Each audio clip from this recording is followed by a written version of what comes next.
2 মাসের জন্য 2 চাঁদ পাচ্ছে পৃথিবী। এমন এক বিরল ঘটনার সাক্ষী হতে চলেছে বিশ্ব। পৃথিবীর মধ্যাকর্ষণ শক্তির টানে অনেক দূর থেকে ছুটে আসছে চাঁদের মতোই আরও এক উপগ্রহ।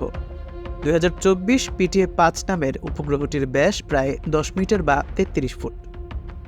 সম্প্রতি আমেরিকান অ্যাস্ট্রোনমিক্যাল সোসাইটির প্রকাশিত একটি প্রতিবেদনে এই মিনিমুন মেলার তথ্য জানিয়েছে। খবর এনডিটিভি। বর্তমানে মহাকাশ বিজ্ঞানীদের আলোচনার কেন্দ্রবিন্দুতে রয়েছে এই মিনিমুন। যদিও এটি চাঁদের মতো এত সুন্দর হবে না, এটি মূলত একটি গ্রহাণু, তাই আকার হবে অত্যন্ত ছোট। অনেক বিজ্ঞানী এটাকে কোয়াসিমুন অর্থাৎ অর্ধেক চাঁদ বলেও উল্লেখ করেছেন। আমেরিকান অ্যাস্ট্রোনমিক্যাল সোসাইটির গবেষকরা জানিয়েছে এটি পৃথিবীর মধ্যাকর্ষণ দ্বারা প্রভাবিত হয়ে চাঁদের ন্যায় আগামী 29শে সেপ্টেম্বর থেকে 25শে নভেম্বর পর্যন্ত প্রদক্ষিণ করবে।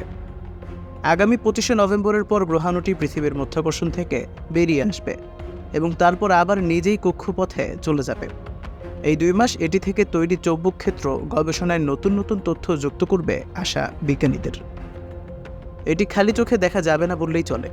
মহাকাশের দৃশ্য পর্যবেক্ষণ করার জন্য বিশেষ সরঞ্জাম ছাড়া 2024 PT-5 অধরাই থাকবে।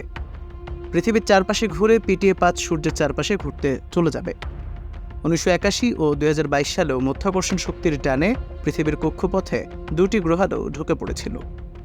কিছুদিন থাকার পর মহাকর্ষ টান কাটিয়ে বেরিয়েও গিয়েছে গ্রহাণুগুলি।